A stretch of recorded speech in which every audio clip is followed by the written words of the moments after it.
What is going on, guys? Cash and Clean here, and for today's video I'm going to be doing a rundown on how to build the Ice Age. So I know I haven't been uploading in a very long time. I will try to change that, and I will do my best to start uploading more. I do get asked a lot of questions on Twitch, so I want to be able to refer those people to my YouTube channel if they have a question on how to do a certain thing. And if you want to know what my Twitch is, it's just the same as my YouTube, just Cash and Clean.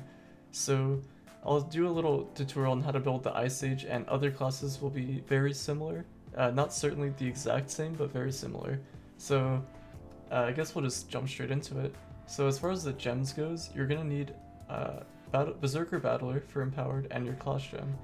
Berserker Battler will just make it so you get more attack speed and more light, which is really good for delves. If you're just gonna farm for Uber 9, or just something random like that, just out in the adventure worlds, you can switch that out for Vampirian, which gives you health back, which is good. So that's basically that. I have Cubic Curtain, which is kind of like a little shield in a way.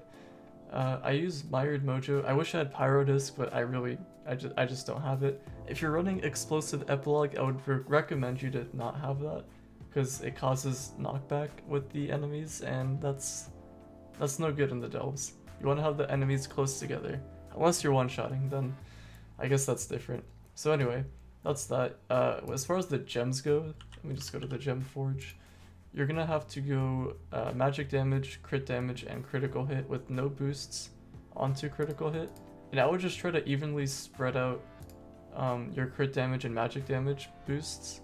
I don't have the spreadsheet exactly to give you the maximum possible damage, but as long as you evenly spread them out, it should be okay. And as far as your cosmic gems go, you don't want to have critical hit, you just do crit damage and magic damage.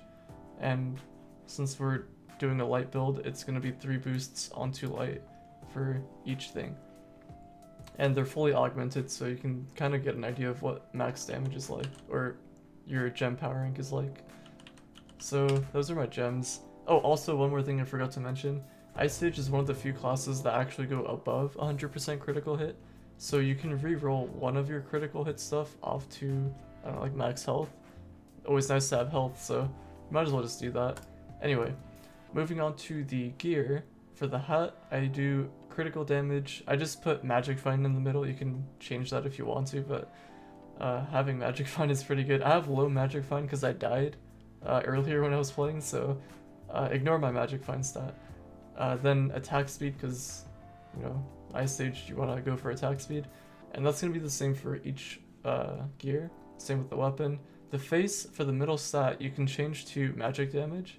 If you have a physical base character, you can change that to physical damage. And that's basically it for the gear. When it comes to your ring, I just use Magic Find because I don't really need critical hit, so I can just, I don't leave that at Magic Find. For the food, I just use this one. It gives you more light and extra flask. I think I used an extra flask, so I should be at 29. But anyway, so that's the food I use. The ally, I don't use that ally. Let me. I just have that one for style. This is the ally that I use. So this one gives you 300 light and 20% magic damage, and it's pretty handy because it also gives you health if an enemy dies, and some movement speed. So this is a really good ally to have, actually, so he's good. The banner that I have is the U10 torch, but you can actually upgrade it. So if you don't have it upgraded and you have the U10 torch, you can go to any Geode topside world, go to that crafting bench. On the bottom row, you're going to see a bunch of torches. This one's called Torch of the Hive. This is for magic damage classes. For physical, I do have one. It's called Torch of the Abyss. So it's the same thing, this one's just physical damage. So let me go back to Ice Age. As far as emblems go, you want to do Chronomatic Emblem for, you know, just by hitting Q you get your ultimate back, so that's pretty good.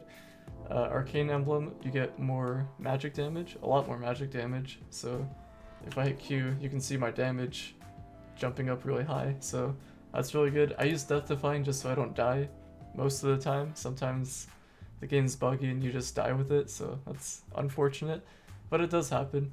Then for the subclass, I use Knight because this gives you more flasks, and with more flasks, I can just spam Q to obviously get that damage high, and just spam shoot. So pretty handy. Certain bosses I will switch to the Lunar Lancer subclass, which gives you more attack speed and damage in general. So I sometimes use this one, it kind of depends on the boss, but you'll see me mostly just using the Knight subclass. And that's basically it. That's how you build the Ice Age. And a lot of the other classes are going to be the same. Like Draco, for example, you wouldn't use attack speed, you would switch that out for like movement speed or something. So like I said, pretty similar, but a lot of the classes are going to be just like that. So if there's any other classes you guys would want me to show you how to build, let me know in the comments below. If not, then I'll probably just go through like my most frequently asked questions, and I'll just make videos on that until, I don't know, whenever. Hopefully I start uploading more often. I'm going to try my best to do that. But anyway, thank you all for stopping by. I appreciate it. I will see you all later.